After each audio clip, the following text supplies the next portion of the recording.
Welcome to Top Stories Hub. Today we've got a new story, a mystery you'll want to unravel.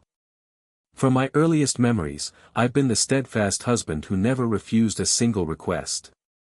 Since I can recall, I've embodied the role of a committed spouse, always agreeing to whatever was asked of me with unwavering dedication. I held my role in high esteem, convinced that each compromise I made was a powerful symbol of my endless devotion to my wife, Sarah. I cherished my position with pride, certain that every sacrifice I offered was a clear testament to my profound love for Sarah, my beloved wife. I can vividly recall the many moments when Sarah sought my aid, and I responded without pause, offering a genuine, heartfelt "of course." I clearly remember the numerous times Sarah needed support, and I never hesitated, replying with a sincere, wholehearted "absolutely." Every plea, whether significant or minor, felt like a chance to show that my entire existence was devoted to her contentment and well-being. Each request, no matter how grand or trivial, seemed like an opportunity to prove that my life was wholly dedicated to ensuring her happiness and comfort. As a corporate attorney, my days were packed with demanding tasks and my nights often left me drained, but I found peace in the belief that my hard work was building a better future for us both. Working as a corporate lawyer, I navigated a whirlwind of hectic days and exhausting evenings, yet I took solace in knowing that my efforts were shaping a brighter life for Sarah and me together. My job was rigorous, tackling high-pressure cases and critical contracts that required every bit of my focus and stamina. My career was intense, managing complex legal battles and vital agreements that demanded all my energy and concentration. Despite the grueling hours and the stress that came with my profession, I never questioned my mission, trusting that each "of course" I gave was a step toward a secure tomorrow for us. Even with the long hours and the strain my job brought, I remained steadfast in my purpose, believing that every "absolutely" I uttered was paving the way for our shared future. I toiled relentlessly, often setting aside my own desires to guarantee Sarah never faced adversity. I worked tirelessly, frequently putting my own needs on hold to ensure Sarah was shielded from any hardship. When she grappled with her student loans, I handled them promptly, without a moment's doubt. When Sarah struggled with her college debt, I took care of it swiftly, never giving it a second thought. I was convinced that offering financial security was the greatest expression of affection, even if it meant late nights at the firm and missed personal time. I believed that providing economic stability was the ultimate way to show my love, even if it required endless evenings at the office and sacrificed moments of my own. Every payment I settled, every invoice I paid, and every sacrifice I endured mirrored the vow I made on our wedding day, a pledge to stand by her side, to be her anchor in tough times, and to ensure she always felt treasured. Each bill I covered, every debt I cleared, and all the compromises I made reflected the promise I gave when we married, to support her, to be her rock through challenges, and to make sure she always felt valued. I thought my dedication was enough to protect her from life's struggles, and for a while, I was proud of my role, thrilled that I could provide a stable life filled with comforts she'd once only dreamed of. I believed my commitment could shield her from any of life's hardships, and there was a time when I took great pride in my role, overjoyed that I could offer a secure existence brimming with luxuries she'd only imagined. I can still see the sparkle in her eyes when I surprised her with a sleek new car, a vehicle that represented not just prosperity but the rewards of my unyielding efforts. I vividly recall the delight in her gaze when I presented her with a shiny new car, a symbol not only of wealth but of the fruits of my tireless labor. I felt like a champion, a dependable provider who could always be counted on. I saw myself as a hero, a steadfast supporter who could forever be relied upon. But as time went on, the act of always agreeing began to feel heavy, and I started noticing subtle shifts, a change in her voice, a trace of something unsaid in her chuckles. Yet, as the years rolled by, constantly saying yes grew burdensome, and I began to pick up on faint changes, a shift in her tone, a hint of something unvoiced in her laughter. It seemed as though the love I believed was boundless had gotten tangled up with demands and expectations I hadn't foreseen.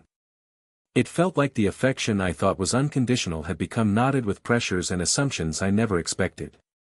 One night, during what was supposed to be a joyful party for her recent job promotion, I faced a moment that broke the world I'd carefully built. One evening, at an event meant to celebrate her new career milestone, I encountered a moment that shattered the reality I'd meticulously constructed.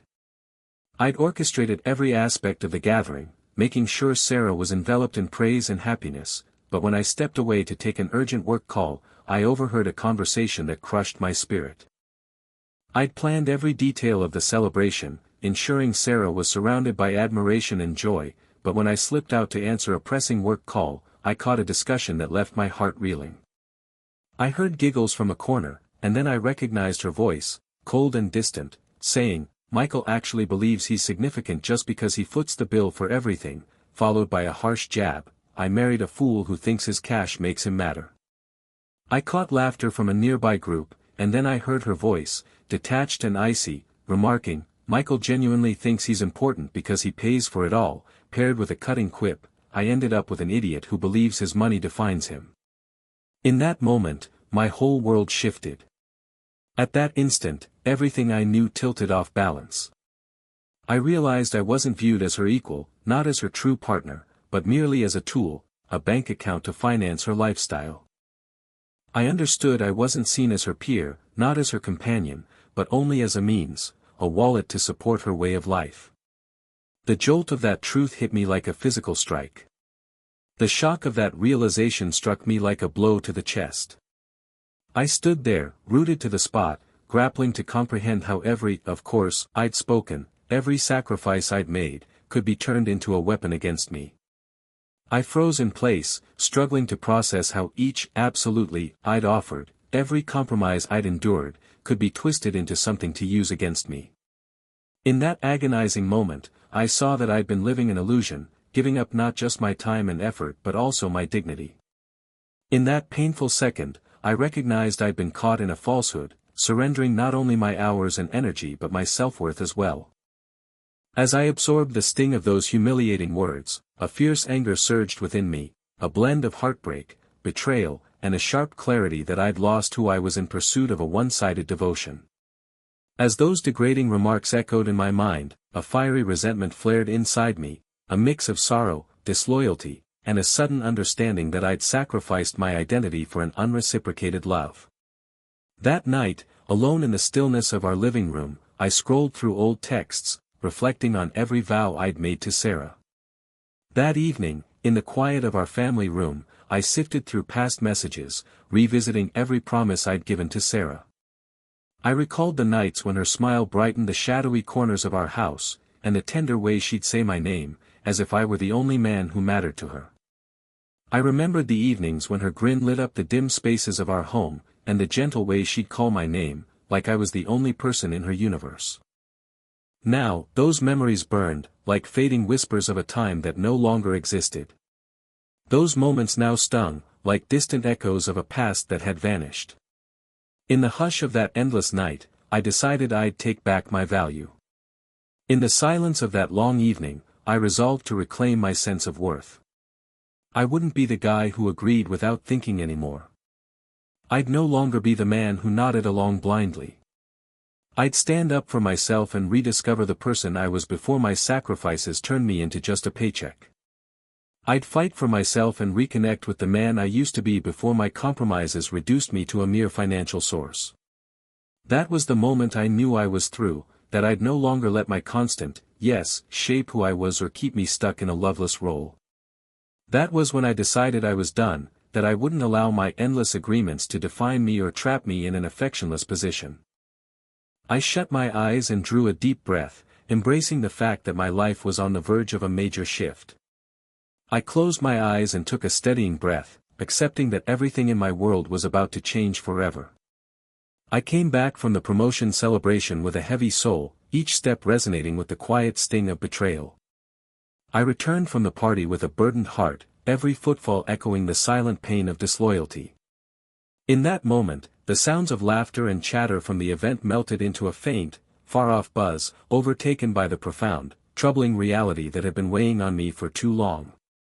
At that point, the joyful noise of the celebration faded into a soft, distant hum, replaced by the deep, unsettling truth that had been pressing on me for far too long.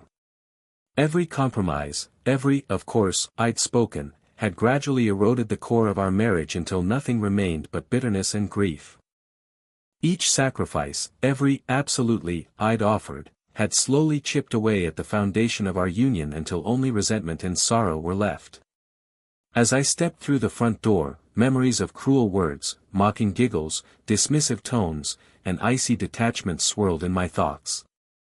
As I crossed the threshold of our home, recollections of harsh remarks, scornful laughter, aloof attitudes, and cold distance spun through my mind. I sat in the stillness of our living room, weighed down by the burden of a shattered heart and an exhausted spirit. I settled into the quiet of our family room, overwhelmed by the heaviness of a broken heart and a weary soul. In that aching calm, I reached a decision that would alter everything. In that painful stillness, I made a choice that would transform my entire life. With shaky hands, I pulled out my phone and started canceling every automatic payment tied to Sarah's accounts. With trembling fingers, I grabbed my phone and began stopping every recurring transaction linked to Sarah's finances. One by one, I cut the financial cords that had tethered me to a life where I was nothing more than a provider, a simple source of funds. Step by step, I severed the monetary ties that had bound me to an existence where I was merely a supporter, a basic cash flow. Mortgage payments, credit cards, car loans, and every minor debt that once felt insignificant disappeared with a single, firm tap. Home loans, credit accounts, auto financing, and every small obligation that once seemed trivial vanished with one decisive click.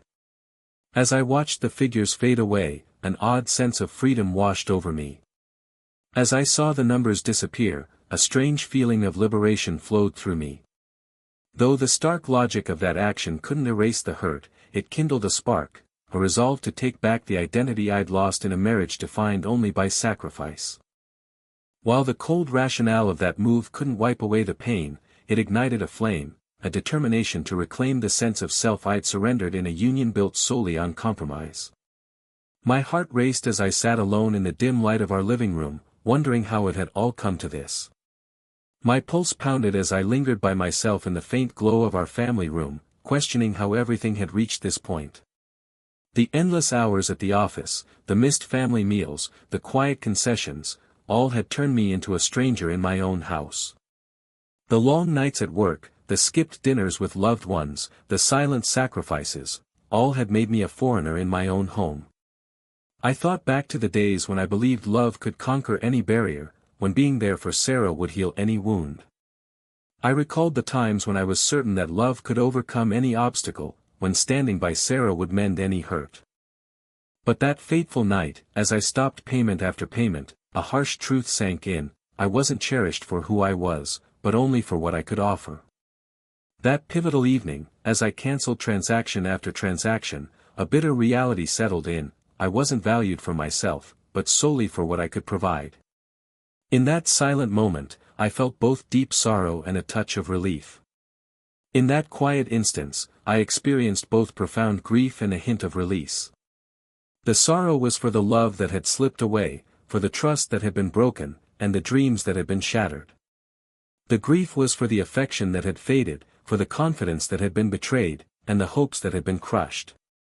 The relief came from taking a stand against an unrelenting cycle of self-denial that had worn me down for so long. The release stemmed from pushing back against a ceaseless pattern of self-sacrifice that had drained me for far too long. I wondered how Sarah would react when she realized the intricate network of finances that kept our life running had been dismantled. I pondered how Sarah would respond when she discovered the carefully woven web of funds that sustained our lifestyle had been undone. Would she be furious, or would she finally see the imbalance in our relationship? Would she be enraged, or would she at last recognize the unfairness of our dynamic? The thought both scared me and, strangely, gave me strength. That possibility both frightened me and, oddly, empowered me. That night, lying awake in our quiet home, I replayed every memory and conversation that had brought me to this turning point. That evening, unable to sleep in our silent house, I revisited every moment and discussion that had led me to this critical moment. I remembered the many times I'd forced a smile through exhaustion, offering her comforting words even as I felt hollow inside. I recalled the countless occasions when I'd grinned despite my fatigue, reassuring her with kind phrases while I felt empty within. I thought about the vows we'd made, the aspirations we'd cherished, now dulled by neglect and misuse. I reflected on the promises we'd exchanged, the dreams we'd nurtured, now tarnished by disregard and exploitation. The burden of regret was immense, but within that sadness, a quiet resolve began to grow. The weight of remorse was heavy, yet amid that sorrow, a subtle determination started to take root. I realized that stopping those payments was more than a financial act, it was a statement of independence, a refusal to be bound by expectations or valued only for my contributions. I understood that halting those transactions was beyond a monetary decision, it was a declaration of freedom, a rejection of being tied to demands or judged solely by what I could give.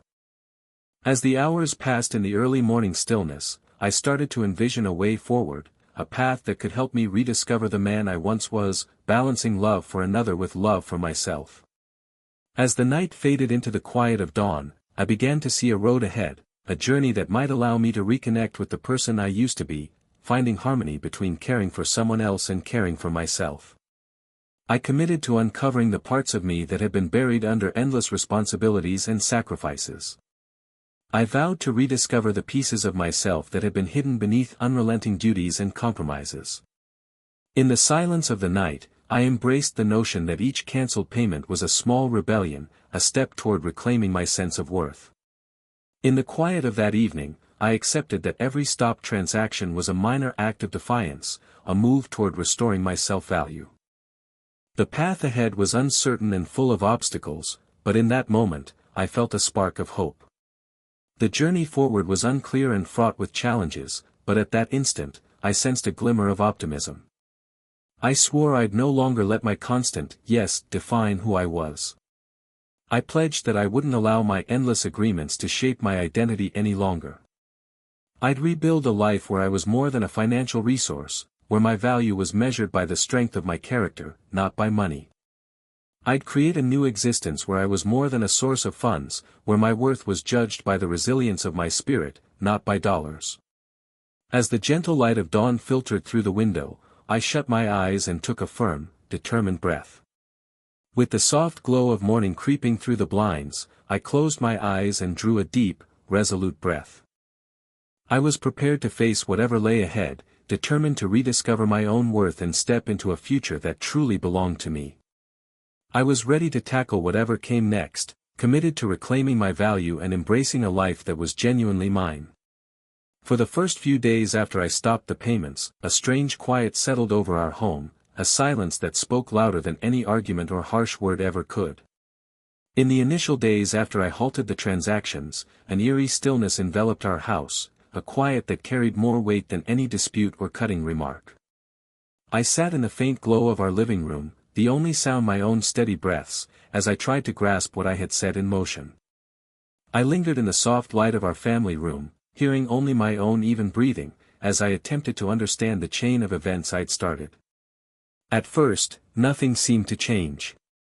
Initially, everything appeared unchanged. The phone sat silent on the table, and Sarah moved through the house with a peculiar sense of detached normalcy. The phone remained quiet on the counter, and Sarah glided through our home with an odd air of disconnected routine. But then, like the rumble of an approaching storm, the calls began. Yet soon, like the distant roll of thunder before a downpour, the phone calls started. One afternoon, as I was getting ready to head to the office, my phone vibrated persistently. One day, while I was preparing to leave for work, my phone buzzed insistently. I answered, and a familiar voice, one I could hardly bear to hear, launched into the first grievance. "Honey, my credit card was declined. Did you miss the payment?" I picked it up, and a voice I knew all too well, though it pained me to listen, began with the initial complaint, "Sweetie, my card didn't work. Did you forget to pay it?" The words carried a mix of panic and disbelief. Her tone was a blend of alarm and incredulity. I felt a pang in my chest, but I chose not to respond, a quiet defiance reflecting my inner strength. A twinge hit my heart, but I let the call go unanswered, a silent stand mirroring my resolve. Later that evening, another call came. Michael, the mortgage payment didn't go through this month. The bank contacted me. That night, another call followed. Michael, this month's mortgage wasn't paid. The bank reached out to me. Her voice was laced with desperation, and for a brief moment, I wavered. Her tone was thick with urgency, and for a second, I hesitated. I stared at the phone like it was a live grenade, but the anger and sorrow that had been building inside me for months gave me an odd clarity. I looked at the phone as if it might explode, but the resentment and grief that had grown within me over months lent me a strange focus. I ignored that call too. I let that one go unanswered as well. Soon, the messages stacked up, dozens of missed calls, each one a sign that the foundation of our once stable life was coming apart before my eyes. Before long, the notifications piled up, countless ignored calls, each a reminder that the structure of our once secure existence was unraveling in front of me. Every unanswered ring, every voicemail left in a shaky voice, widened the gap between us. Each ignored chime, every message spoken in a trembling tone, deepened the divide separating us. I felt like I was watching the slow collapse of a life I'd spent years constructing around a vow of constant support and endless sacrifice. It was as if I were witnessing the gradual disintegration of a world I'd built over years, rooted in the promise of unwavering care and unrelenting compromise. The panic in her voice on the other end of the line was no longer something I could brush off, it was a signal that the carefully crafted illusion of our marriage was falling apart. The distress in her words over the phone could no longer be ignored, it was a clear sign that the meticulously maintained facade of our union was crumbling. As I sat at my desk in my small home office, I replayed each missed call in my mind. While seated at my desk in my modest home workspace, I mentally reviewed every unanswered call. My heart raced with a mix of adrenaline and a heavy, sinking realization. My pulse quickened with a blend of adrenaline and a deep, sobering awareness. For so long, I'd believed my sacrifices were the bond that kept everything together, that by always saying, of course, I was the steady force in Sarah's world. For years, I'd thought my compromises were the glue holding it all together, that by constantly agreeing, I was the stabilizing anchor in Sarah's life. Now, as the number of missed calls climbed into the dozens, the truth hit me hard, I wasn't the unshakable foundation she needed, but rather the weak link in a system built on her expectations. Now, as the tally of ignored calls grew into the dozens, the reality struck me painfully, I wasn't the solid rock she relied on, but instead the single point of failure in a structure based on her demands. I tried to push away the sinking feeling as I dove into my work, but every time my phone buzzed, I braced myself for another wave of tension from home. I attempted to shake off the heavy sensation as I buried myself in my tasks, yet each vibration of my phone made me steel myself for another surge of unrest from our household. That night, the air was thick with unspoken thoughts. That evening, the atmosphere was heavy with unvoiced sentiments. The silence between us was filled with questions and doubts we never dared to express. The quiet that hung between us was laden with uncertainties and concerns we were too afraid to voice. I could see the anxiety in her eyes as she sat across the dinner table, her hands trembling slightly as she poked at her meal. I noticed the worry in her gaze as she sat opposite me at the dining table, her fingers shaking faintly while she toyed with her food. "Michael," she whispered at last, "are you even hearing me?" "Michael," she murmured finally, "are you even paying attention?" Her voice was gentle, almost pleading, but it carried a sharp edge of blame that tugged at my heart. Her tone was soft, nearly imploring, yet it held a pointed note of accusation that pulled at my emotions. I kept my eyes fixed on the table, avoiding her gaze, as if by not looking, I could protect myself from the pain of a confrontation. I stared down at the table, refusing to meet her eyes, as though avoiding them could shield me from the sting of an argument. At that instant, I was overwhelmed by a deep sense of isolation, as though I were floating alone in an ocean of duties and bitterness. In that moment, a profound loneliness washed over me, like I was drifting in a vast sea of obligations and grudges. Each ignored call served as a painful reminder of the life we once shared, a time when vows were exchanged with trust, when I was more than just a source of funds.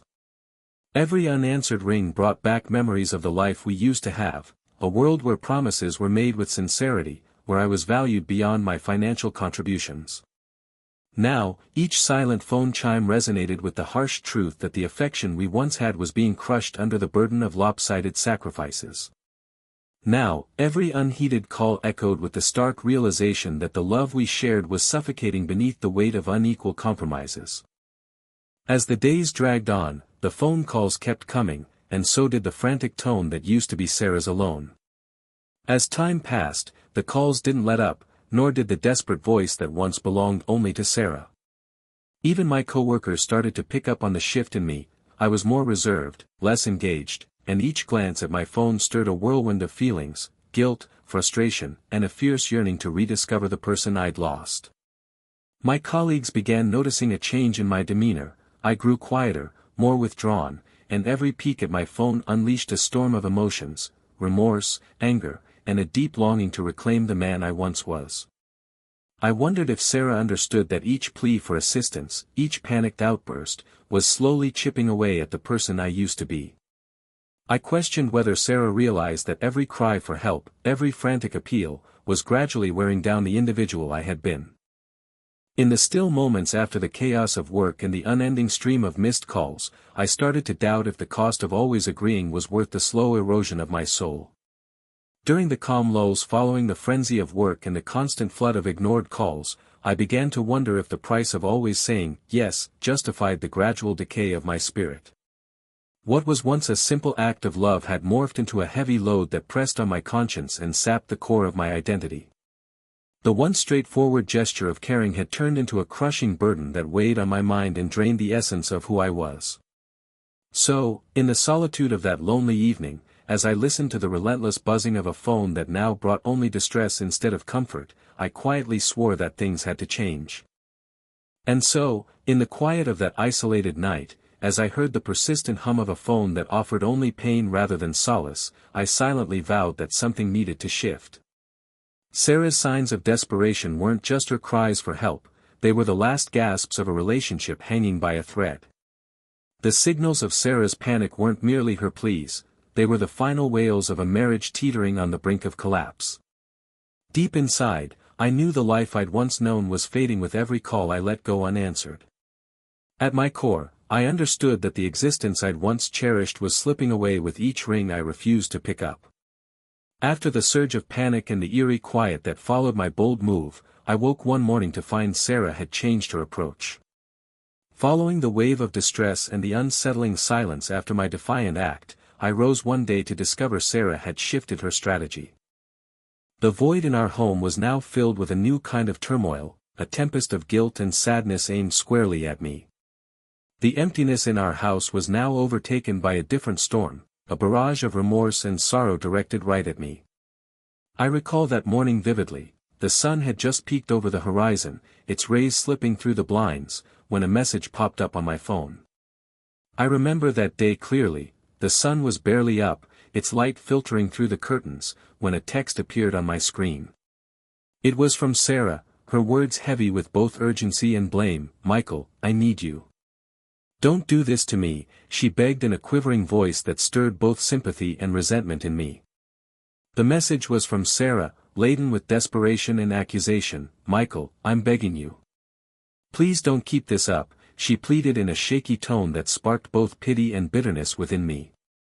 Instead of responding with comfort, I left the message unanswered, gathering my thoughts and steeling myself for what was next. Rather than replying with reassurance, I let the text sit ignored, collecting my emotions and bracing for what lay ahead. In the days that followed, Sarah's tactics grew more intricate.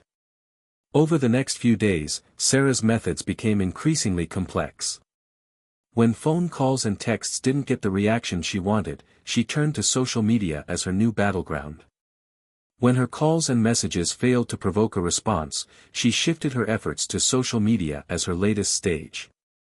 One afternoon, as I scrolled through my feed, I saw it, a post in her distinctive style, dripping with hints of betrayal and abandonment.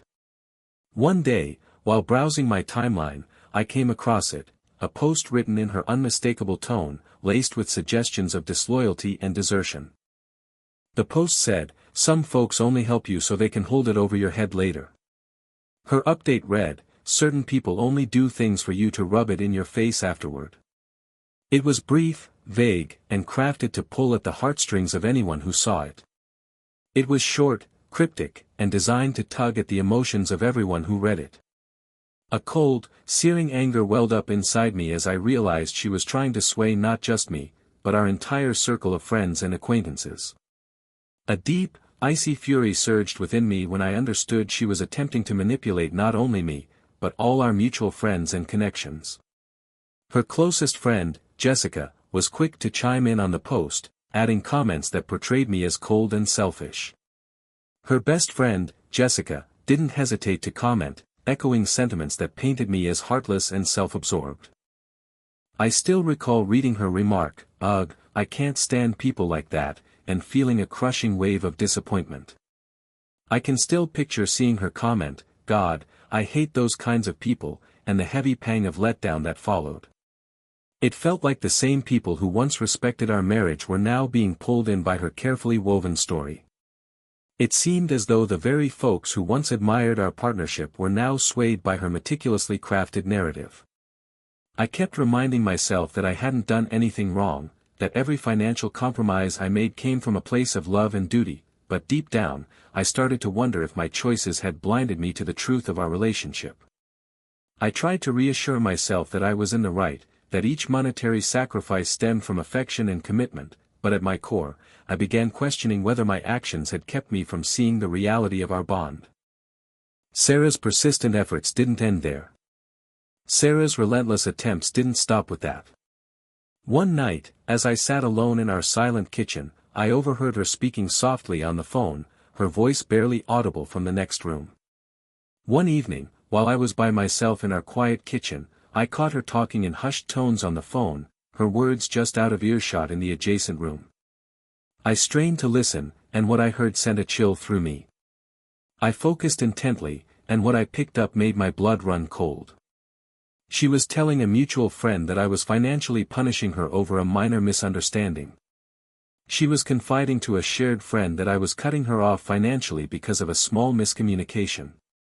Her voice carried a blend of resentment and desperation, a bid for pity I'd never witnessed before. Her tone was a mix of bitterness and urgency, a plea for sympathy I hadn't seen from her before. The longer I listened, the more I felt that the guilt she was trying to pile on me was a weight I no longer wanted to bear. The more I overheard, the clearer it became that the remorse she was attempting to heap on me was a burden I was done carrying. I thought back to every time I'd set aside my own wants and needs to make Sarah feel secure and appreciated, each moment I answered her pleas, every financial load I took on willingly. I reflected on all the instances when I'd pushed my own desires aside to ensure Sarah felt safe and valued, every time I responded to her requests, every monetary strain I accepted without complaint. I thought I was creating a shared future. I believed I was building a life together. Now, it seemed those same acts of generosity were being twisted into tools to use against me. Now, it appeared those very gestures of kindness were being warped into weapons turned back on me. I realized her new strategy wasn't just a call for help, but a deliberate tactic to cast me as the bad guy in our shared tale. I understood that her latest approach wasn't merely a request for aid, but a calculated move to paint me as the villain in our mutual story. That night, as the sky grew dark and the chilly evening air crept into our home, I sat at my desk, staring at the empty screen of my laptop. That evening, as twilight settled and the cool night breeze seeped into our house, I lingered at my desk, gazing at my laptop's blank display. The quiet was broken only by the hum of the fridge and the occasional groan of the old wooden floors. The silence was interrupted solely by the drone of the refrigerator and the sporadic creak of aging floorboards. I typed and erased message after message, searching for the perfect words to break free from the cycle of guilt and manipulation. I wrote and deleted text after text, trying to find the right phrasing to escape the trap of remorse and control. But no matter how I worded my thoughts, I couldn't shake the truth that our relationship had turned into a war zone, where every loving act was met with doubt, and every sacrifice was weaponized against me. Yet, no matter how I framed my ideas, I couldn't avoid the reality that our bond had become a battlefield, where each gesture of care was viewed with suspicion, and every compromise was used as ammunition against me. I felt caught between the remorse of a husband who had once loved without limits and the painful truth that I was being held accountable for a hurt I didn't cause. I was torn between the guilt of a spouse who had once loved boundlessly and the harsh reality that I was being blamed for a pain that wasn't mine to own. Every post Sarah shared, every call dripping with regret and rage, widened the rift between us. Each update Sarah posted, every phone call laced with sorrow and anger, deepened the chasm separating us. I started to see that this wasn't a plea for support, but a calculated play to regain power in a situation where she felt increasingly helpless. I began to realize that this wasn't a cry for help, but a strategic maneuver to take back control in a scenario where she felt more and more powerless. In that moment, I decided I wouldn't let her guilt trip shape who I was anymore. At that point, I resolved that I'd no longer allow her attempts to manipulate me with guilt to define me. I refused to be the man who carried the burden of her endless demands and cunning sorrow. I wouldn't be the guy who shouldered the weight of her unrelenting expectations and sly remorse. The night stretched on as I grappled with warring emotions, sorrow for the love we'd lost and a fierce determination to take back my sense of self. The evening wore on as I wrestled with conflicting feelings, regret for the affection that had slipped away and a stubborn resolve to reclaim my identity. Every part of me longed for the days when love was simple and mutual, when sacrifices were met with appreciation instead of exploitation. Every fiber of my being yearned for the times when love was straightforward and shared, when compromises were greeted with gratitude rather than manipulation. But as I sat in the dark, I couldn't ignore the growing strength within me. Yet, as I lingered in the shadows, I couldn't deny the rising resilience inside me. The guilt trip Sarah had so carefully woven was starting to come undone, along with the illusion of a partnership built entirely on one-sided sacrifice. The web of guilt Sarah had meticulously crafted was beginning to unravel, as was the false idea of a relationship grounded solely in my compromises. In the faint light of my monitor, I quietly vowed to myself, I'd no longer be swayed by words laced with guilt or swallowed by sadness. In the soft glow of my screen, I made a silent promise to myself, I wouldn't be controlled by phrases dripping with remorse or drowned in grief. I'd face the truth directly and restore the dignity that had been worn away over years of unquestioned devotion. I'd confront reality head-on and take back the self-respect that had been eroded through countless years of blind loyalty. Even if it meant facing her anger or the judgment of those around us, I knew the time had come to stand tall and let my voice be heard. Even if it meant dealing with her fury or the disapproval of others, I understood it was time to rise up and make my perspective known. That night was a turning point, a moment when I started to see that real partnership demands balance, empathy, and the freedom to be yourself without the constant shadow of guilt. That evening marked a shift, a point where I began to understand that true companionship requires equilibrium, understanding, and the liberty to be authentic without the endless weight of remorse. With a heavy but resolute heart, I prepared for the unavoidable clash, ready to tackle the challenges ahead and claim my worth in a world that had too long confused love with obligation. With a burdened yet determined spirit, I braced myself for the inevitable confrontation, prepared to face the obstacles to come and assert my value in a society that had, for too long, mistaken affection for duty. The day started with an unexpected showdown that shattered the fragile calm I'd grown accustomed to lately. Today kicked off with a sudden confrontation that broke the uneasy peace I'd come to expect in recent days. I was deep in my work at the office, sifting through documents and gearing up for upcoming meetings, when I felt a disturbance. I was immersed in my tasks at the firm, sorting files and preparing for future discussions, when I sensed a disruption. My assistant's eyes widened as a resolute figure stormed past the front desk, her presence impossible to overlook. My assistant's gaze grew wide as a determined woman marched by the reception area, her aura commanding attention. It was Sarah, her face a mix of fury and pain that sliced through the usual monotony of my workday. It was Sarah, her expression a blend of anger and hurt that cut through the routine dullness of my office day. Without waiting for permission, she strode straight toward my office, her steps heavy with intent.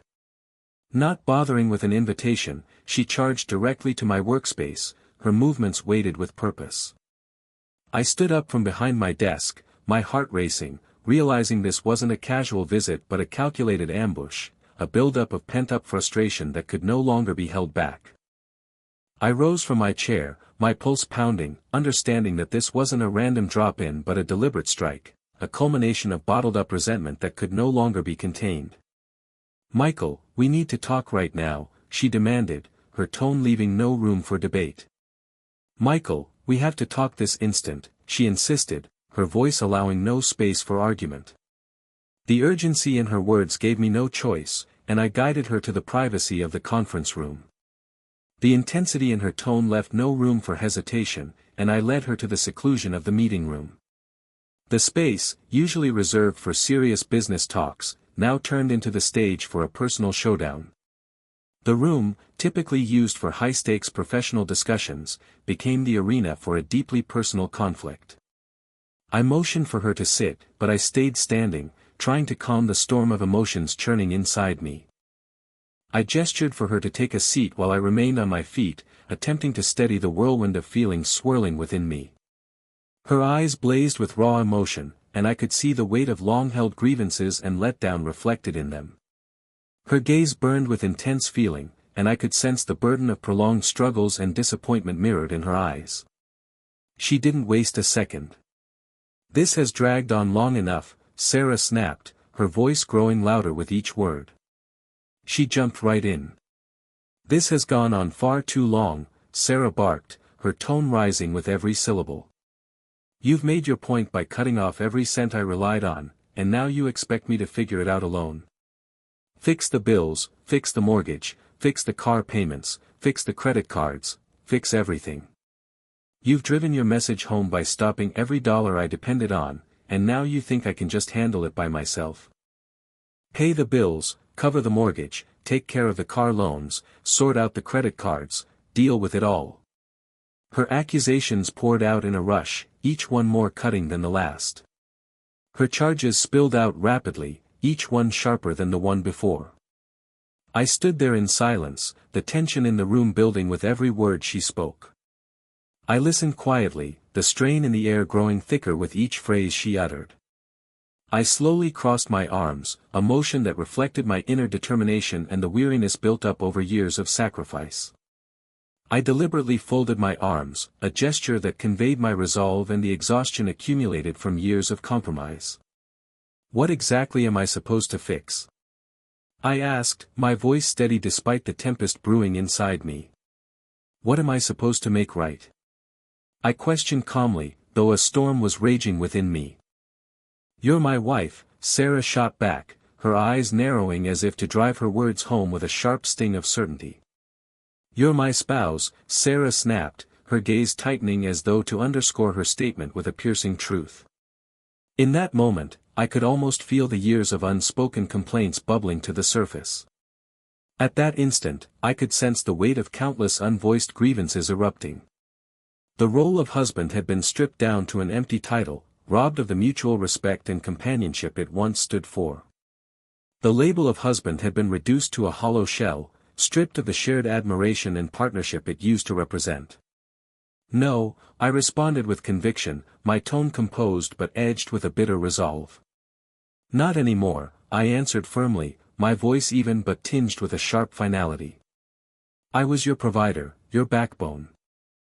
I never thought my efforts to cover the bills, manage expenses, and build a secure future would be met with disdain and ingratitude. I've poured everything into this, only to be seen as a walking ATM, a naive fool who thought money could earn love. I was your supporter, your foundation. I couldn't have imagined that my work to pay the debts, handle costs, and ensure our stability would be greeted with contempt and dismissal. I've given my all, only to be viewed as nothing more than a cash dispenser, an idiot who believed funds could buy affection." My words lingered in the air, each one a deliberate truth crafted to reveal the unfairness that had poisoned our bond.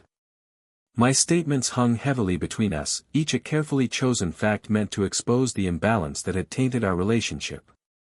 For a long, torturous moment, silence enveloped us. For an agonizing, drawn-out pause, quiet consumed the space.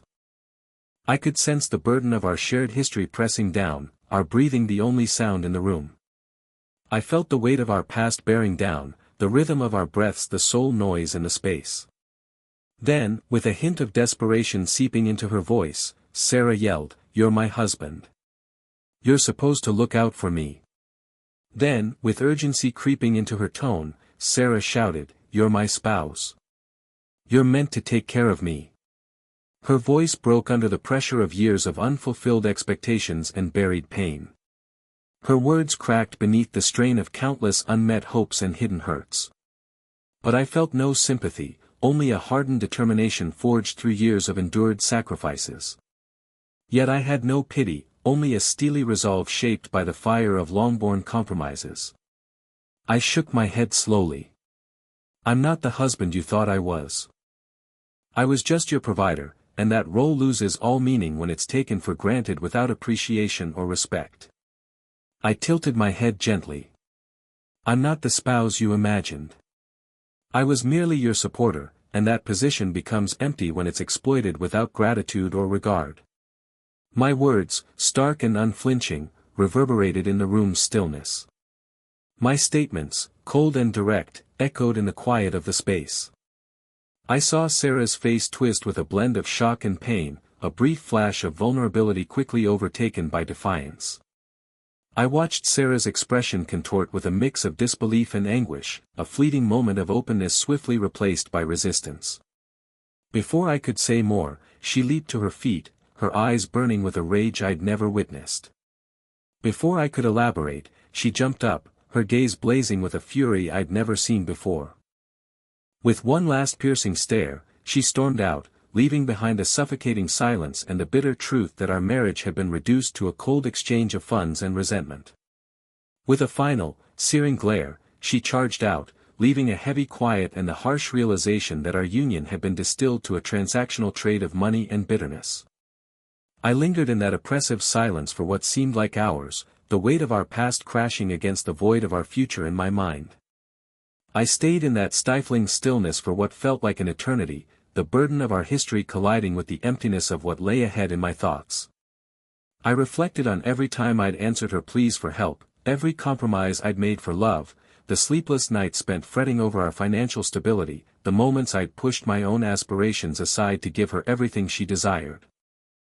I thought back to each instance I'd responded to her calls for aid, every sacrifice offered in the name of affection, the restless evenings worrying about our economic security, the times I'd set my own dreams aside to ensure she had all she wanted. It all felt like a cruel twist of fate now. It all seemed like a bitter irony in hindsight. My heart throbbed with the realization that the woman I'd devoted my life to could so easily disregard the man I used to be.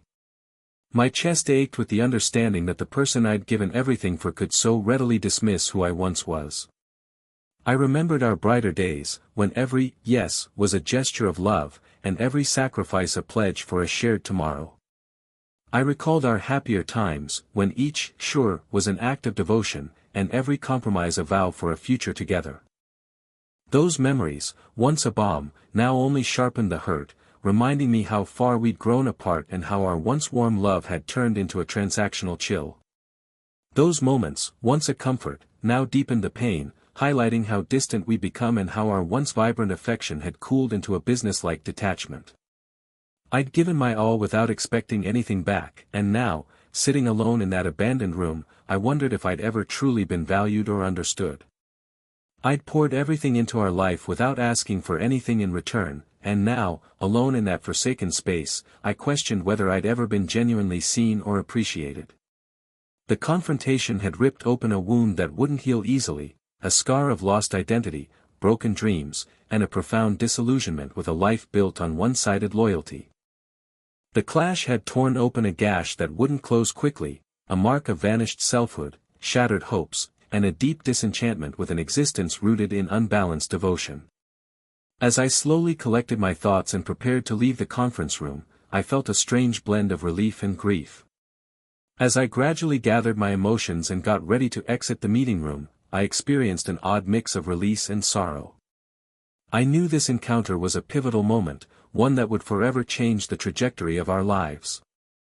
I understood this showdown was a turning point, a moment that would permanently alter the course of our existence. The ambush had laid bare not only the raw pain and bitterness festering between us but also the chance for freedom from a relationship that had demanded far too much while offering too little in return. The surprise attack had exposed not just the deep hurt and resentment simmering between us but also the possibility of liberation from a bond that had taken so much and given back so little. Stepping into the hallway, I felt the early evening's chill wrap around me. Walking back into the corridor, I sensed the cool of the late afternoon settle over me. Each step away from that room was a move toward a future I could no longer avoid, a future where I wouldn't be defined by constant sacrifice, where my value wasn't tied to the balance in a bank account. Every stride from that space was a step toward a tomorrow I could no longer ignore, a tomorrow where I'd be free from endless compromise, where my worth wasn't measured by dollars in an account. The silence after her exit wasn't just the absence of her voice but the dawn of a new reality, one where I'd have to grapple with the true essence of partnership, love, and self-worth. The quiet following her departure wasn't merely the lack of her words but the start of a new chapter, one where I'd need to confront the real meaning of companionship, affection, and self-respect.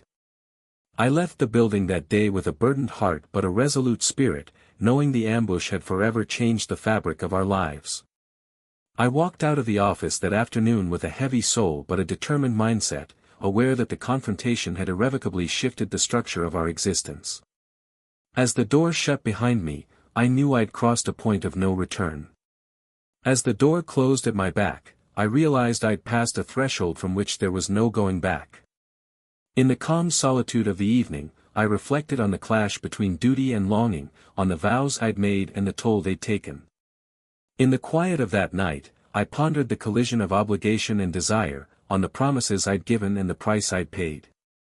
The echoes of that showdown rang through my mind, pushing me to question everything I'd once held close. The reverberations of that conflict echoed in my thoughts, urging me to reevaluate all I'd once cherished. I realized then that the ambush was both an end and a beginning, a painful cutting away of the old and the cautious rise of a new version of myself. I understood at that moment that the confrontation was both a conclusion and a start, a wrenching severance of the past and the tentative emergence of a new me. Though the path ahead was cloaked in uncertainty, a flicker of resolve sparked within me. Though the road forward was shrouded in doubt, a small flame of determination ignited inside me. I swore I'd never let the past control my future, choosing instead to rebuild a life that honored both love and self-respect. I vowed that the past wouldn't dictate what lay ahead, opting instead to create an existence that valued both affection and self-worth. With that determination, I stepped into the night, ready to face the obstacles ahead and rediscover the man I'd been forced to set aside for too long. With that conviction, I walked into the evening, prepared to tackle the challenges to come and reconnect with the person I'd long had to suppress. For a while after that heated clash, I thought the worst was over. For some time after our explosive encounter, I believed the hardest part was behind us. But the following days showed that Sarah had only just started to shift her strategies. Yet the next few days revealed that Sarah was merely beginning to change her tactics. Each morning, I woke to subtle hints that her manipulation was growing more daring and deliberate. Every day, I rose to small signs that her attempts to control were becoming bolder and more calculated. At first, it was understated, a soft plea murmured as she passed me in the hall, a single tear on her cheek when she thought I wasn't looking. Initially, it was subtle, a quiet request whispered as she brushed by me in the corridor, a lone tear glistening when she believed I wasn't watching. But soon, it became impossible to overlook. But before long, it was too blatant to ignore. One early afternoon, while I was reviewing legal files in my study, my phone buzzed with a text from Sarah. One day in the early afternoon, as I sifted through case documents in my home office, my phone vibrated with a message from Sarah. It read simply, "Michael, I need you so much today. I can't handle this alone."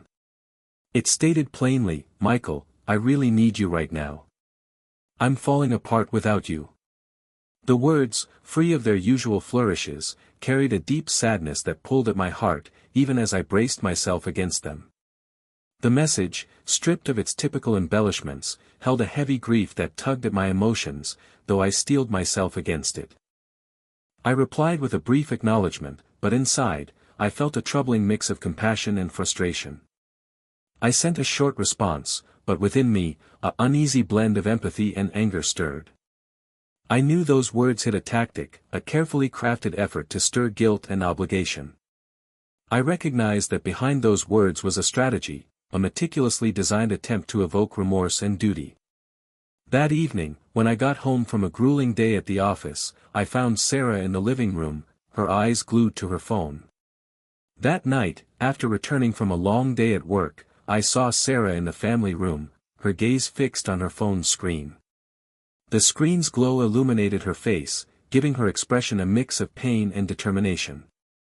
The light from her device cast a soft glow on her features, revealing a look of both hurt and resolve. "Michael, why won't you help me?" she asked quietly, her voice trembling with a mix of desperation and blame. "Michael, why are you refusing to support me?" she murmured, her tone quivering with a blend of urgency and accusation. I listened as she listed small financial hiccups, a bill gone unpaid, a missed payment on a subscription she insisted was essential, even a remark from a friend that our life was unraveling. I heard her recount minor money troubles, an overdue invoice, a skipped payment on a service she claimed was critical, and even a comment from a friend that our world was falling apart. Each detail was meticulously chosen to paint a picture where I was the only pillar of stability, her words dripping with a sorrow that was hard to counter.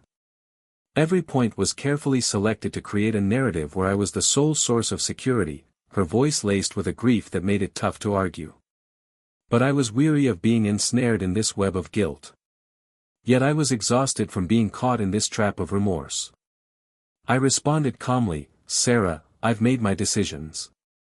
I can't keep going like this, and you know it." I answered evenly, "Sarah, I've chosen my path. I can't continue this way, and you're aware of that." My words sank into the silence that followed, a silence loaded with the understanding that every plea was meant to make me waver. My statement settled into the quiet that ensued, a quiet heavy with the knowledge that each request was designed to shake my resolve. Over the next few days, Sarah's manipulation intensified. In the days that followed, Sarah's efforts to control grew even stronger. To win over our shared friends, she started sharing posts on social media that portrayed a forsaken wife deserted by a cruel husband. In an attempt to sway our mutual acquaintances, she began posting messages online that depicted a desperate wife abandoned by a heartless spouse. One post read, "When the man you love stops caring, you're left to pick up the pieces alone." One update stated, "When the person you adore gives up on you, you're left to gather the broken bits by yourself." It was vague enough to let everyone assume the worst about me. It was ambiguous enough to allow others to imagine the darkest things about me. Soon, comments started rolling in, sympathetic remarks from people who didn't know the quiet, determined man I was becoming. Before long, responses poured in, supportive words from folks unaware of the steady, resolute person I was turning into. Even Jessica, her best friend, commented publicly on one post, "I can't believe Michael would do this to you." Even Jessica, her closest confidant, wrote openly on one of the posts, "I'm shocked Michael could treat you like this."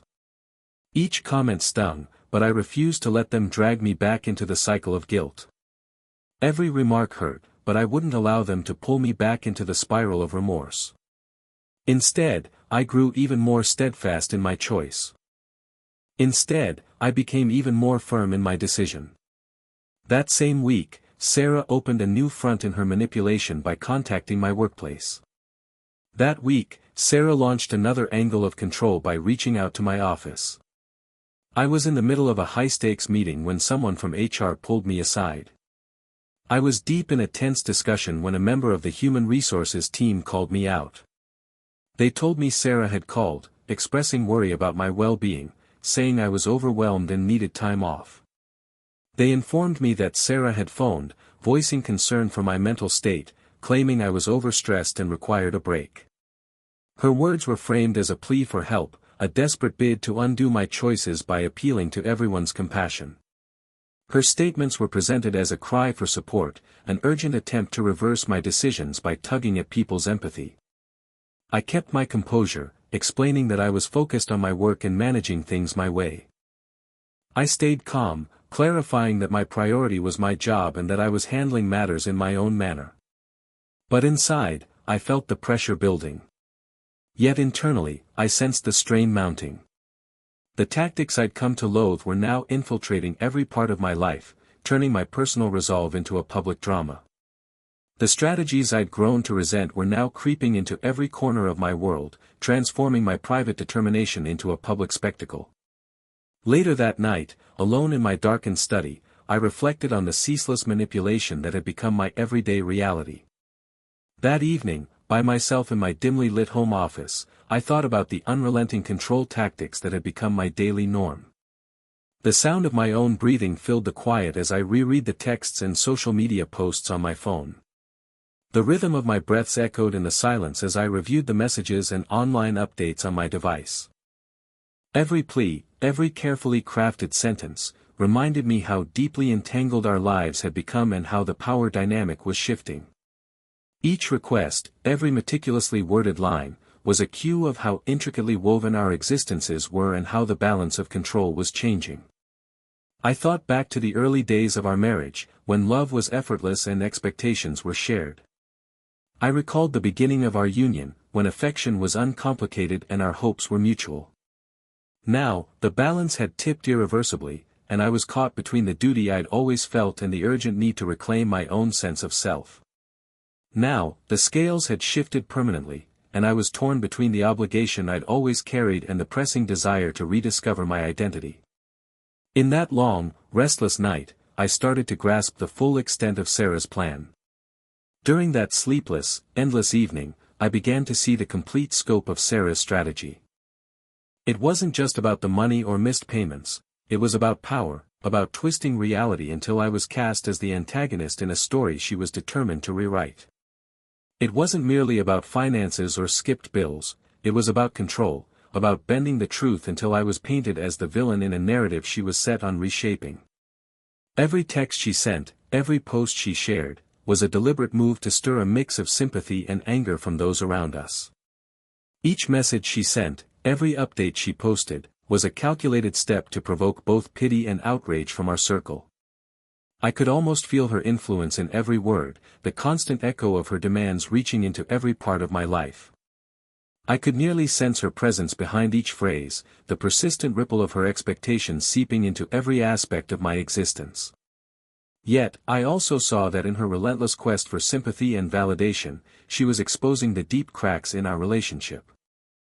Still, I recognized that in her unyielding pursuit of compassion and support, she was revealing the raw fractures in our bond. Though I felt a profound sadness for what we'd lost, I also sensed this was the moment I'd been waiting for, a chance to draw a firm line between what belonged to me and what had been taken. Though I carried a heavy sorrow for what had slipped away, I also felt this was the opportunity I'd been anticipating, a moment to set a clear boundary between what was mine and what had been stolen. Her manipulation was no longer something I'd let chip away at my self-respect. Her tactics were no longer a force I'd allow to erode my dignity. With every bit of strength I could summon, I resolved to face this new challenge directly. With all the resolve I could muster, I committed to tackling this latest obstacle head-on. I knew the road ahead would be tough, filled with more accusations and public scrutiny, but it was a path I had to take to rediscover the man I once was. I understood the journey forward would be painful, laden with further blame and societal judgment, but it was a road I needed to travel to reconnect with the person I used to be. I switched off my phone and sat in the darkness, breathing slowly as I prepared for the storm that was coming. I turned off my device and lingered in the shadows, taking slow breaths as I braced for the tempest on the horizon. In that quiet solitude, I promised myself I'd no longer be swayed by tearful words or guilt-laden pleas. In that silent isolation, I vowed to myself that I wouldn't be moved by sorrowful phrases or remorse-filled requests. I'd stand strong, even if it meant facing the fury of a woman I'd once loved without question. I'd hold firm, even if it required confronting the wrath of a woman I'd once cherished unconditionally. As the night wore on, the faint sound of the wind against the window served as a steady reminder that, even amid relentless manipulation, there's a strength inside me no one can steal. As the evening stretched on, the soft whistle of the breeze against the panes was a constant cue that, even in the face of unending control tactics, there's a resilience within me that no one can take away. I woke to a new voicemail that sent a shiver through me, a panicked, urgent message from Sarah. I stirred to the sound of a fresh voicemail that chilled me, a frantic, desperate recording from Sarah. I grabbed my phone and listened as her trembling voice laid out the details of her latest ploy. "Michael, please, I need your help. It's my brother, David. He's in deep trouble. He borrowed cash from dangerous people. If we don't come up with $50,000 by month's end, they'll take everything."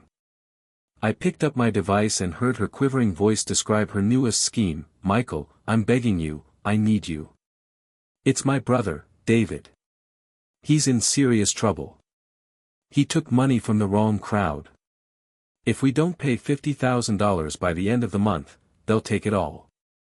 Her words rushed out, tinged with a mix of real fear and the familiar hint of manipulation I'd grown to recognize. Her sentences tumbled out quickly, laced with a blend of genuine panic and the subtle undertone of control I'd come to expect. For a brief moment, I nearly chuckled at the sheer absurdity of it, a scam so obvious it was almost laughable. For a split second, I almost laughed at the blatant ridiculousness of it, a con so transparent it was nearly comical. I steadied my voice and called her back. "Put David on the phone," I said coolly, anticipating some kind of explanation. I calmed my tone and dialed her back. "Let me talk to David," I stated evenly, expecting some sort of response. But there was only silence. When she finally spoke, her voice was uncertain. "He's not here." Instead, there was a pause. When she eventually answered, her tone was hesitant. "He's not at home." A faint smile crossed my face as I replied, "Nice try, Sarah. Next time, put a little more effort into your con." A slight grin spread across my lips as I responded, "Good effort, Sarah. Next time, try harder with your trick." I ended the call with a decisiveness that echoed in the quiet room. I hung up with a finality that resonated in the stillness of the space. The exchange left me with an odd mix of victory and profound sadness. The interaction left me feeling a strange blend of triumph and deep grief. I leaned back in my chair, staring at my computer's blank screen, trying to wrap my head around the weight of her deception. I settled back in my seat, gazing at the empty monitor, attempting to process the implications of her dishonesty. Every time I'd caved, every sacrifice I'd made, had been twisted into another weapon for her manipulation. Each moment I'd given in, every compromise I'd offered, had been turned into another tool for her control. David, a name that might have once sparked concern, now stood for yet another lie designed to pull at my financial strings. David, a name that could have once raised worry, now represented just another fabrication meant to tug at my wallet. It was a moment of stark clarity, a harsh awakening to the fact that the woman I'd once loved had traded honesty for a game of dominance. It was a point of brutal realization, a jarring recognition that the woman I'd once adored had abandoned truth for a battle of power. I thought back to the early days of our marriage, when trust was as easy as breathing, and every word we shared was genuine. I remembered the start of our life together, when confidence in each other came naturally, and every exchange was heartfelt. Those days were long gone, replaced by a string of calculated schemes and emotional coercion that made me doubt my own value. Those times had vanished, overtaken by a series of deliberate ploys and emotional blackmail that left me questioning my worth. I recalled all the signs I'd overlooked, all the warnings I'd brushed off in the name of love and duty. I thought of every red flag I'd ignored, every caution I'd dismissed for the sake of affection and obligation. Each financial compromise, each time I'd quietly accepted her demands, had chipped away a bit more of the man I used to be. Every monetary sacrifice, each instance I'd silently taken on her requests, had worn down another piece of the person I once was. The scam was straightforward, but it exposed the depths of her desperation and the extremes she'd go to keep up her victim narrative. The con was simple, yet it revealed how far her desperation reached and the lengths she'd stretched to maintain her facade of helplessness. In that moment, I felt a powerful urge to take back the parts of myself that had been buried under years of unequal giving. At that instant, I was overwhelmed by a fierce desire to reclaim the pieces of me that had been lost beneath years of one-sided generosity. I started to see that my life had turned into a ledger of transactions, a record of costs and payments that had replaced true affection and mutual respect. I began to realize my existence had become a balance sheet of expenses, a tally of payments that had overtaken genuine care and shared admiration. The shock of her latest deceit mixed with a smoldering anger. The jolt of her most recent lie blended with a simmering frustration. I wondered how many more falsehoods hid behind her tear-streaked eyes, how many more desperate plots she'd devised to manipulate those around her. I pondered how many more untruths lurked behind her tearful gaze, how many additional frantic schemes she'd concoct to control everyone nearby. My mind wandered to the countless nights spent working late, my heart weighed down by a love that demanded unending sacrifice. My thoughts drifted to the numerous evenings laboring into the night, my soul heavy with an affection that required constant compromise. I'd become a prisoner to an identity defined by financial support rather than emotional connection. I'd turned into a captive of a role shaped by monetary provision instead of heartfelt bonds. And now, with this final scam exposed, I could no longer ignore the toll it had taken. And now, with this last con laid bare, I couldn't overlook the cost it had exacted. In the quiet that followed, I knew this was the breaking point. In the silence that ensued, I recognized this was the tipping point. I would no longer let myself be an unwitting pawn in a cycle of deception. I refused to remain an unaware player in a loop of deceit. Every scheme, every desperate plea, had brought me to this moment of reckoning. Each ploy, every urgent request, had led me to this point of confrontation. I shut my eyes and drew a deep breath, feeling the burden of years of unreturned effort lift slightly from my shoulders. I closed my eyes and took a slow breath, sensing the weight of countless unreciprocated sacrifices ease just a bit from my frame. A fresh resolve was growing inside me, a commitment to step away from the endless manipulation and rediscover my own identity. A new determination was building within me, a pledge to break free from the constant control and reconnect with my true self. As I sat in the stillness of the early morning, I decided this final scam would be the end of it. As I lingered in the calm of the early dawn, I resolved that this last deception would be the final straw. I wouldn't keep funding the illusions that had cost me far more than just money. I'd stop supporting the falsehoods that had taken so much more than mere dollars from me. I began to form a mental blueprint to cut the toxic ties that held me, to build a life where I was valued for who I truly was, not my bank account. I started crafting a plan in my mind to sever the poisonous bonds that constrained me, to create an existence where I was appreciated for my true self, not my financial contributions. The cold cruelty of Sarah's deception had obliterated the last traces of trust between us, and in that shattered quiet, I tasted a bittersweet hint of liberation. Sarah's heartless betrayal had destroyed the final scraps of faith I held, and in the fractured silence, I found a poignant mix of freedom and sorrow. I knew the path forward would be long and filled with struggles, but for the first time, I felt prepared to step away from an existence shaped only by compromise and control. I understood the journey ahead would be tough and fraught with conflict, but at last, I was ready to leave behind a life defined solely by sacrifice and manipulation. I placed my phone down and gazed out the window at the rising sun, its rays cutting through the gloom of my thoughts, signaling the dawn of a fresh start.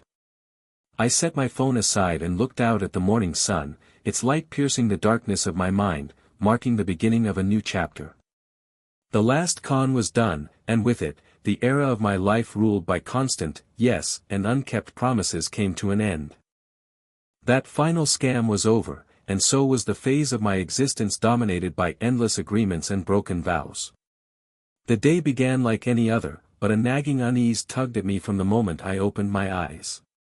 The morning started as usual, yet a restless feeling gnawed at me from the second I woke up. I had barely gotten into my daily routine when a shocking alert flashed on my phone, a GoFundMe page created in my name. I'd hardly settled into my morning tasks when a jarring notification popped up on my screen, a crowdfunding page set up under my name. My stomach dropped as I read the title, Deserted Wife Struggling After Cruel Husband Cuts Her Off. My heart sank as I saw the headline, Abandoned Spouse Fighting to Survive After Heartless Husband Leaves Her Stranded. The page, filled with pleading images and a tearful story, was a public cry for help that twisted every sacrifice I'd made into proof of a man lacking compassion or care. The site, packed with desperate photos and a sorrowful tale, was an open plea for aid that warped every compromise I'd offered into evidence of a cold, uncaring man. A wave of disbelief and fury surged through me. The sheer boldness of it was staggering. A rush of shock and anger flooded over me. The audacity of it all was overwhelming. In that moment, I realized Sarah hadn't just seized control of our finances but had now taken her manipulation to a public stage. At that instant, I saw that Sarah hadn't only dominated our money matters but had extended her control tactics into the public eye. The words on the page were carefully chosen to stir sympathy and anger, and as I scrolled through the comments, I saw strangers offering condolences, urging me to rethink my actions. The text on the site was deliberately crafted to provoke pity and outrage, and as I skimmed the responses, I found strangers sharing their support, encouraging me to reconsider my choices. Every comment, every like, reinforced the narrative that I was the bad guy, a heartless provider who'd left his wife in her darkest hour. Each reply, each heart emoji, amplified the story that I was the villain, a callous supporter who'd abandoned his spouse when she needed him most. I couldn't escape the crushing weight of humiliation bearing down on me. I felt the heavy burden of shame pressing hard against me. The GoFundMe link was more than an online request, it was a weapon, wielded with precision to damage my reputation and tip the power dynamic even further in her favor. The crowdfunding page was beyond a digital appeal, it was a tool, used with exactness to tarnish my name and shift the balance of control even more to her side. My thoughts raced as I remembered the countless nights spent poring over legal documents and piling bills, all while quietly enduring the bite of her cunning strategies. My mind spun as I recalled the endless evenings wrestling with case files and mounting debts, all while silently swallowing the sting of her manipulative moves. Now, every sacrifice was exposed to the world, twisted into a tale that cast me as the unfeeling enemy. Now, each compromise was laid bare for all to see, reshaped into a narrative that portrayed me as the cold-hearted adversary. Determined to fight this latest attack on my dignity, I mustered all the courage I had left and sent the link to my attorney, Tom. Resolved to counter this newest assault on my honor, I gathered every bit of strength I could and forwarded the page to my lawyer, Tom. I knew defamation was a serious issue, and I had to act quickly to safeguard not just my financial position but my reputation too. I understood that slander was a grave matter, and I needed to move fast to protect not only my economic standing but my good name as well. Soon, I got word that the campaign had been shut down, and the funds were frozen pending an investigation. Before long, I received confirmation that the page had been taken down, with the donations locked until further review. Yet, even as I took this legal step, a part of me couldn't shake the pain of betrayal. Still, even with this legal action, a piece of me couldn't escape the ache of disloyalty. The public display had revealed more than Sarah's desperation, it had uncovered the deep cracks in what was once a close connection. The open spectacle had exposed more than Sarah's urgency, it had laid bare the profound fractures in our once intimate bond. I remembered when our home was a haven, where we shared cozy dinners and murmured promises of eternity. I recalled a time when our house was a sanctuary, filled with quiet meals and whispered vows of forever. Now, every public post, every doctored image, felt like a knife in the back. Now, each online update, each manipulated picture, struck like a dagger to my heart. As the day went on, I stood at a turning point. As the hours unfolded, I found myself at a crossroads. I'd built my life on the firm belief that my sacrifices were proof of our love, but now those acts of devotion were being turned against me. I'd constructed my existence on the steadfast conviction that my compromises showed our love, but now those gestures of loyalty were being weaponized against me. I could feel the world's judgment, labeling me as the heartless husband, and I wondered if there was any way to take back the story. I sensed the weight of society's scrutiny, branding me as the cruel spouse, and I questioned whether I could ever reclaim the narrative. In a moment of painful reflection, I realized this spectacle was both an attack and a frantic plea, a last-ditch effort by Sarah to make the world see her pain, even if it meant burying the truth. In a bitter moment of clarity, I understood this display was both an assault and a desperate cry, a final attempt by Sarah to force others to witness her suffering, even at the cost of honesty. I spent the rest of the afternoon alone, wrestling with the aftermath of her public smear. I passed the remainder of the day in solitude, grappling with the fallout of her open defamation. Every noise, every shadow in our empty living room, reminded me of the life we'd lost, the mutual respect that had crumbled into a sequence of calculated maneuvers. Each sound, each flicker of light in our deserted family room, brought back the life we'd left behind, the shared admiration that had dissolved into a series of strategic moves. I started questioning whether I'd ever truly known the woman I married or if I'd been blinded by my own need to be her everything. I began to wonder if I'd ever really understood the woman I wed or if my desire to be her all had clouded my judgment. That evening, as twilight blanketed the city, I sat at the kitchen table, staring at the fragments of our shared past, a bank statement here, a worn photo there, trying to envision a future free from her control. That night, as dusk settled over the town, I lingered at the dining table, gazing at the remnants of our life together, a financial record here, a faded picture there, struggling to imagine a tomorrow without her manipulation. In that quiet moment, I vowed to rebuild not just my reputation but my entire sense of self, separate from the provider role that had come to define me. In that silent space, I promised myself I'd restore not only my good name but my very identity, apart from the supporter role that had shaped my existence. The public drama was a stark reminder that love, when warped by deceit, could turn into a war zone.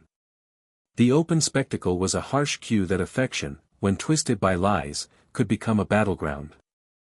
As I closed my eyes that night, I resolved that the next part of my life would be about reclaiming my value and, finally, finding true freedom from the shackles of false devotion.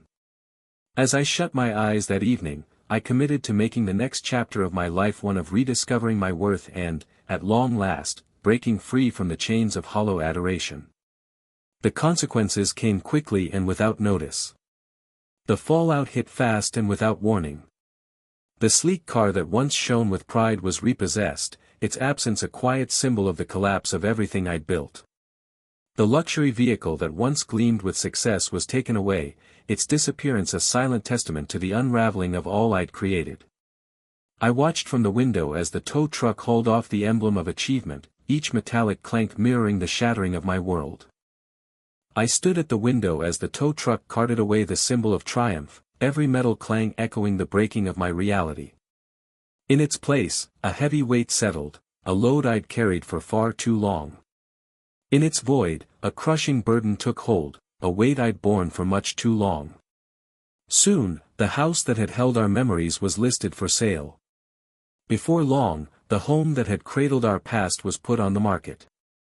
The familiar rooms, once alive with laughter and shared hopes, now stood as barren hallways of loss and remorse.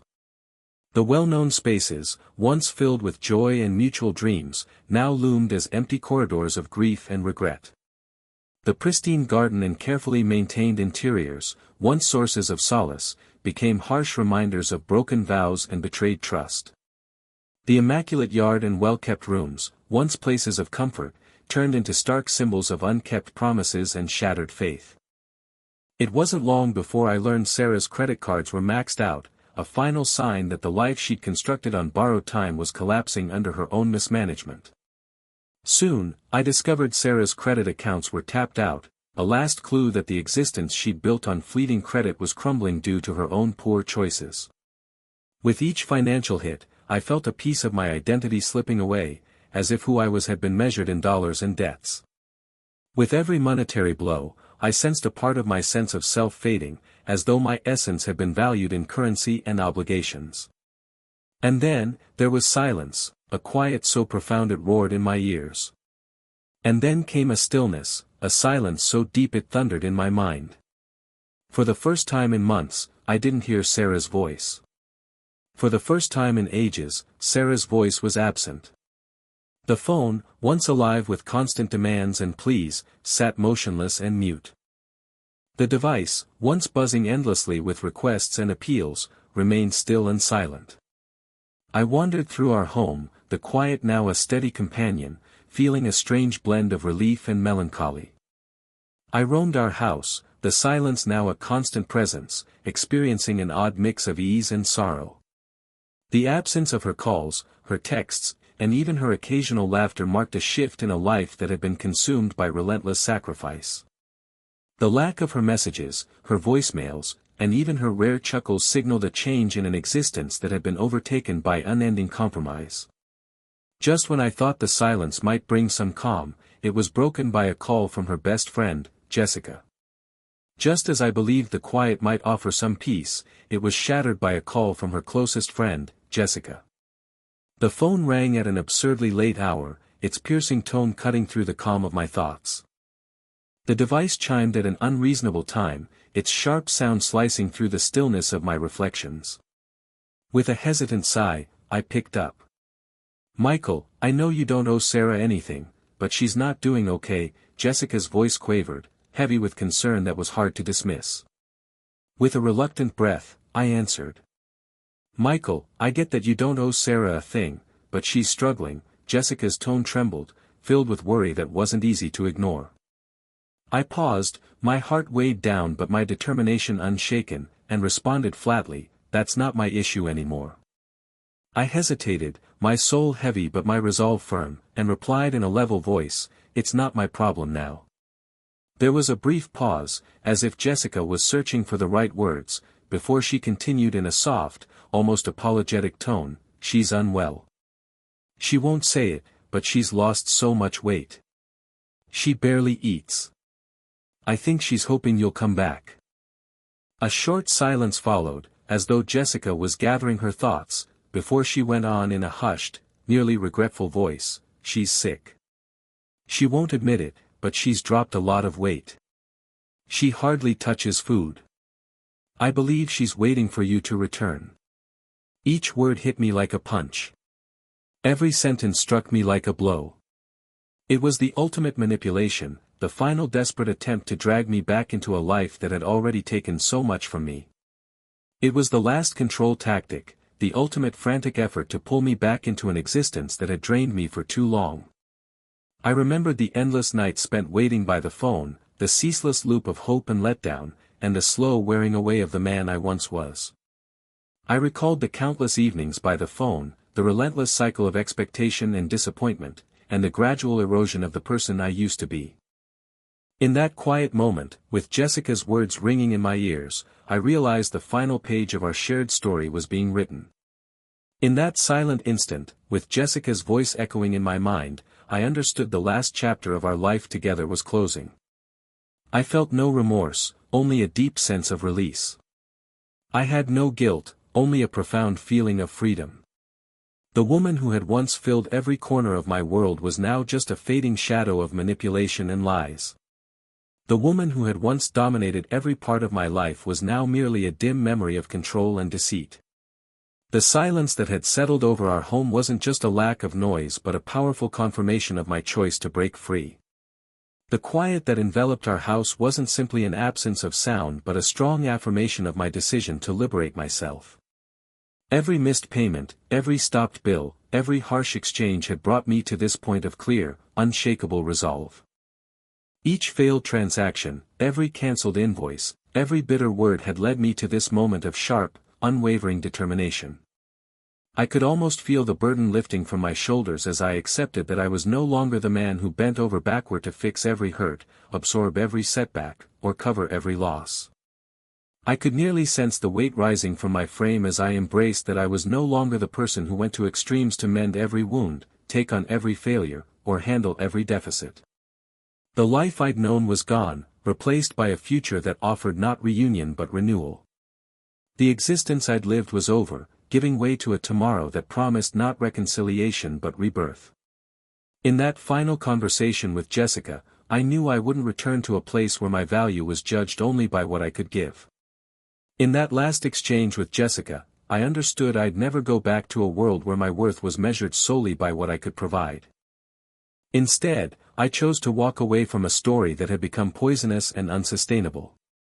Instead, I opted to step away from a narrative that had grown toxic and unworkable. The fall from grace was quick and painful, but it also sparked the rebirth of my identity, a chance to rediscover who I was before every yes became a shackle.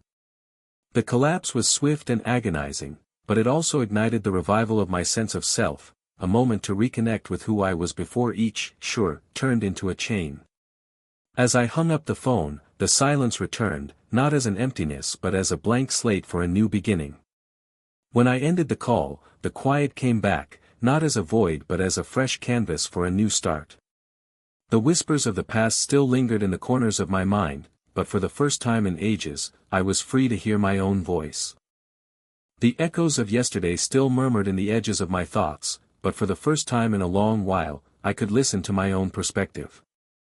I woke one final morning with a burdened heart but an ironclad resolve. I rose one last morning with a heavy soul but an unyielding determination. The silence that had filled our home for weeks now felt like a weight pressing on every part of me. The quiet that had overtaken our house for weeks now seemed like a force bearing down on my entire being. I sat at the kitchen table with a mug of cold coffee, staring out the window, sensing that this day was unlike any before it. I lingered at the dining table with a cup of stale coffee, gazing outside, feeling that this morning was distinct from all that had come before. There was no frantic ringing of the phone, no urgent messages hinting at another scheme. There were no anxious chimes from the phone, no desperate text signaling another ploy. Instead, I felt a calm that pushed me to confront the truth. Instead, I sensed a stillness that urged me to face reality. I thought back to the years I'd spent saying yes to every request, every plea, and how those agreements had slowly drained the man I once was. I reflected on the decades I'd devoted to agreeing, to each demand, each appeal, and how those consents had gradually sapped the person I used to be. Every sacrifice I'd made had added another brick to the wall separating who I'd been from who I'd become. Each compromise I'd offered had built another layer in the barrier between the man I was and the man I'd turned into. Now, that wall was collapsing under the weight of unspoken pain and shattered promises. Now, that divide was crumbling beneath the pressure of unvoiced hurt and broken vows. As I pushed my mug aside, I remembered the day everything changed. As I set my cup down, I recalled the moment when it all shifted. I'd learned I wasn't loved for my kindness or support, but only for the money I provided. I'd discovered I wasn't cherished for my care or loyalty, but solely for the funds I supplied. That gut-wrenching realization had been the turning point, and since then, I'd chosen to take back the little dignity I had left.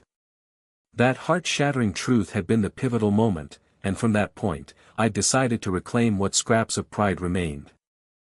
I'd stopped the payments, ignored the panicked calls, and held strong against the manipulation. I'd cancelled the transactions, disregarded the frantic voicemails, and stood firm against the control tactics. Today, though, was the day I'd let it all go for good. But today was the day I'd release it all completely. I picked up my phone and wrote one last message, a goodbye that was both an apology for the past and a vow for my future. I grabbed my device and composed a final text, a farewell that served as both a regret for yesterday and a promise for tomorrow. I typed, "Sarah, I know you were in pain. I wish you could see my love was never about money, but I can't keep being the one who fixes it all. This is goodbye."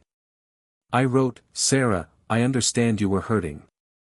I wish you'd realize my affection was never a bank balance, but I can't continue being the one who solves everything.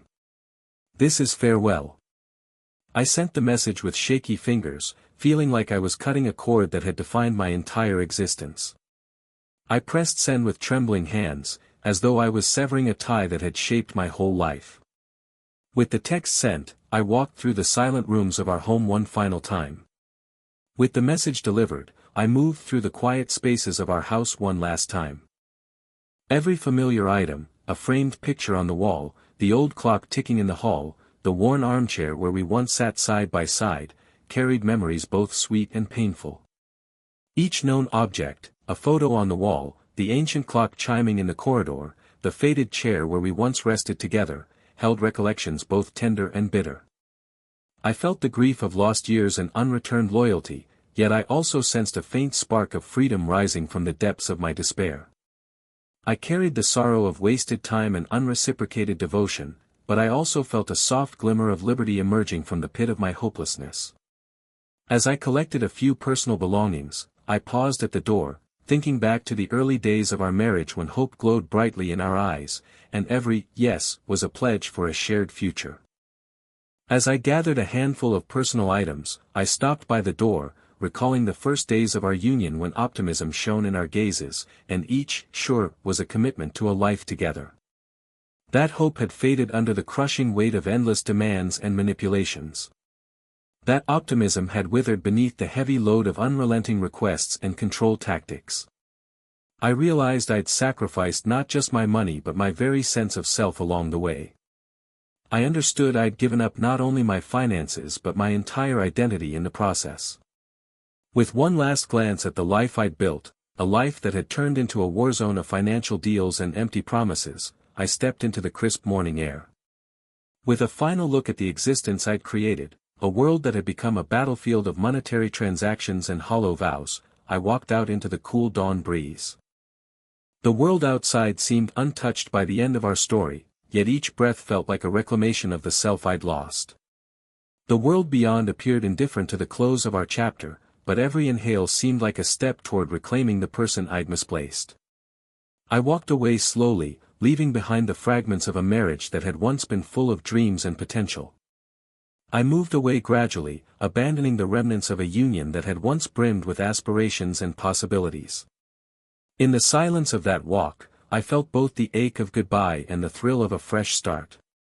In the quiet of that stroll, I experienced both the pain of farewell and the excitement of a new beginning. I knew the path ahead would be long and uncertain, but I also saw that I no longer carried the crushing weight of trying to repair what had long been broken. I understood the road forward would be extended and unclear, but I also recognized I was free from the heavy burden of attempting to fix what had been irreparable for too long. My mind buzzed with memories, some joyful, others steeped in regret, but each one now reminded me that I deserved more than being defined by constant sacrifice. My thoughts raced with recollections, some happy, others tinged with remorse, but each served as a cue that I was worthy of more than being shaped by endless compromise. I realized true freedom wasn't just about financial independence but about the courage to let go and move forward. I saw that real liberty wasn't only found in economic security but in the strength to release the past and step ahead. As I walked down the empty street, the cool breeze carried whispers of renewal and transformation. As I moved along the quiet road, the fresh air brought murmurs of revival and change. I promised myself I'd rebuild my life, not on a foundation of endless, yes, and uneven love, but on the truth that my worth was greater than the sum of my sacrifices. I vowed to reconstruct my existence, not on a base of constant agreement and imbalanced affection, but on the understanding that my value surpassed the total of my compromises. With each step, the pain of the past eased, replaced by a resolve to embrace a future where I wouldn't be trapped by a history that no longer served me. With every stride, the hurt of yesterday softened, overtaken by a commitment to welcome a tomorrow where I'd no longer be bound by a past that no longer fit. This was my final goodbye, a last farewell to a life shaped by obligations and unreturned devotion. This was my ultimate farewell, a conclusive parting from an existence defined by duties and unreciprocated loyalty. In that moment, I truly found freedom. At that instant, I became truly free. That's all for today's tale on Top Stories Hub. Hit subscribe, leave a comment, and tell me what you'd like to see next.